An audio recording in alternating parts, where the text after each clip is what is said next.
Hello everyone.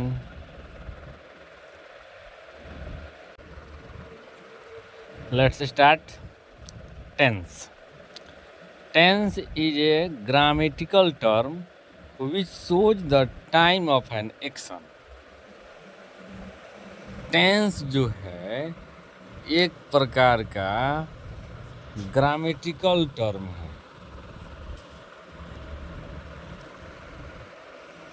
जो किसी action का टाइम बताता है, जो वह एक्शन किस टाइम में हुआ है. There are three types of tense: present tense, past tense, and future tense.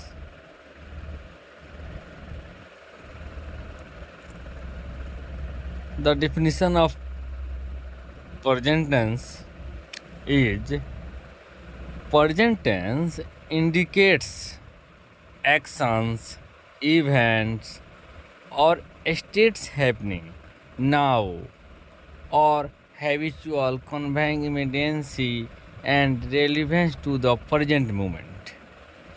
मतलब प्रेजेंट यानी वर्तमान समय में कोई इवेंट हो, एक्शंस हो, कुछ स्टेट्स हैपनिंग हो, मतलब कोई एक्शन प्रेजेंट टाइम में है तो उसे हम लोग प्रेजेंट टेंस मानते हैं. There are four kinds of present tense. Simple present tense, present continuous tense, present perfect tense, present perfect continuous tense. Now, simple present tense. The definition of simple present tense is: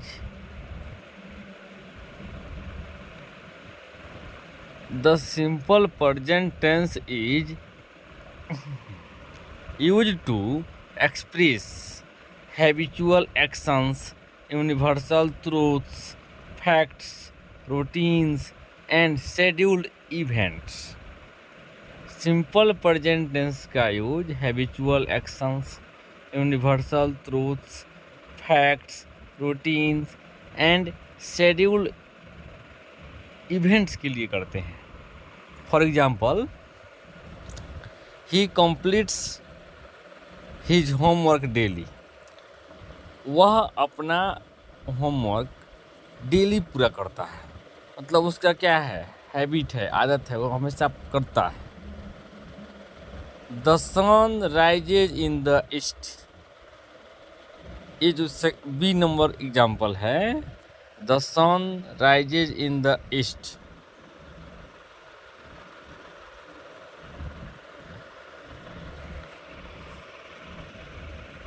This is a example of universal truth.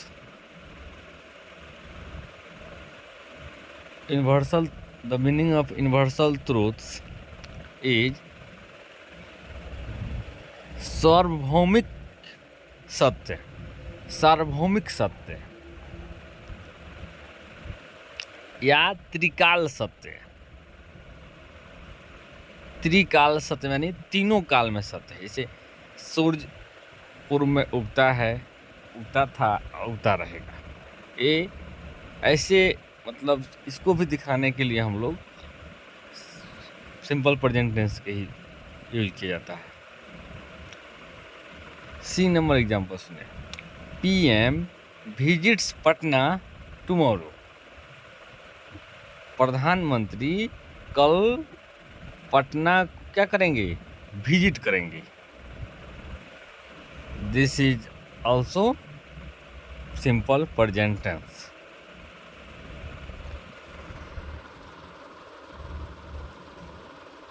Example number C is: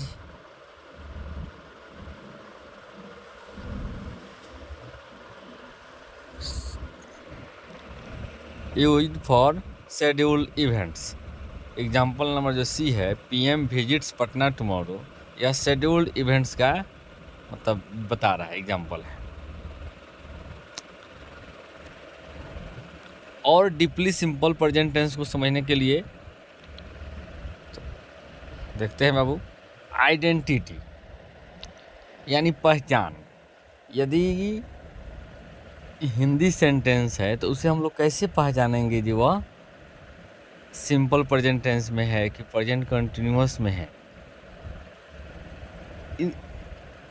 इसका जो identity है, सामान्यतः हिंदी वाक्य के अंत में धातु plus ता है, ती है, ता हूँ, ते हैं आता है।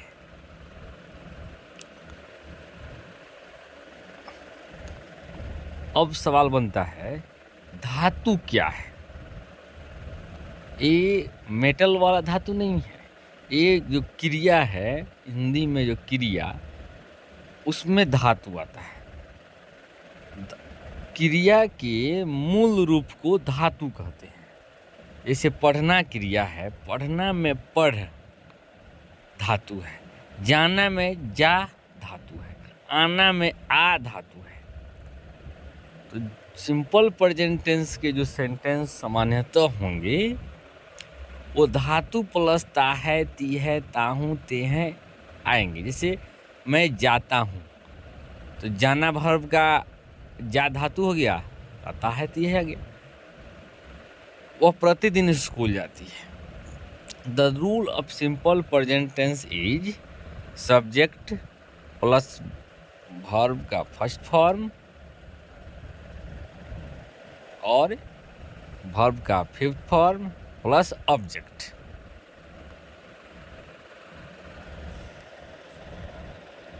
As we know that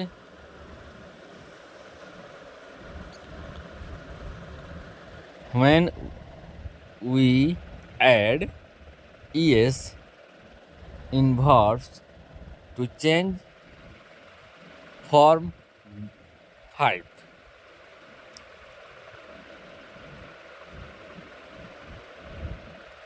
यानी वर्ब में एस या एस लगाकर वर्ब का पांचवा रूप बनाया जाता है।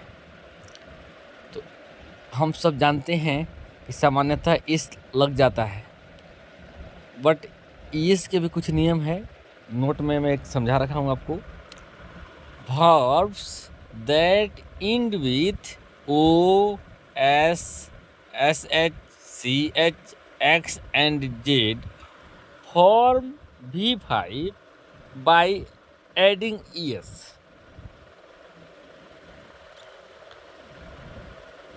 वर्ब जो ओ, एस, एच, सी, एच, एक्स तथा जेड से समाप्त होंगे उनमें ईएस जोड़कर वर्ब का पांचवा रूप बनाया जाता है। नोट सेकेंड देखा जाए,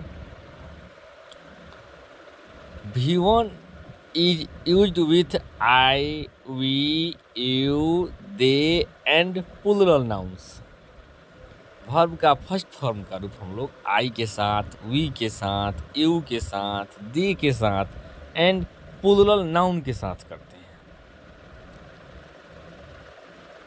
V5 is used with he, she, it, name and singular nouns। V5 यानी वर्ब का पांचवा फॉर्म का रूप हम लोग ही के साथ, सी के साथ, इट के साथ, नेम के साथ एंड सिंगुलर नाउन के साथ करते हैं। एग्जाम्पल नंबर जो 1 है, मैं जाता हूँ। मैं क्या होता है? आई। आई के साथ वर्ब का फर्स्ट फॉर्म आएगा कि वर्ब का पांचवा फॉर्म आएगा? तो फर्स्ट फॉर्म आएगा, जैसे हम नोट 2 में बता दिए हैं। तो आई का मैं का आई और जाना का गो, तो आई गो यानी मैं जाता हूँ। वह प्रतिदिन स्कूल जाती है।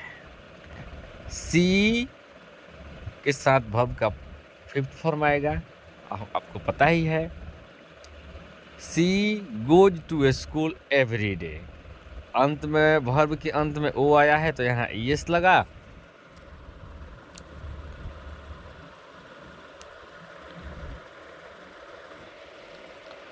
That's all. Thank you.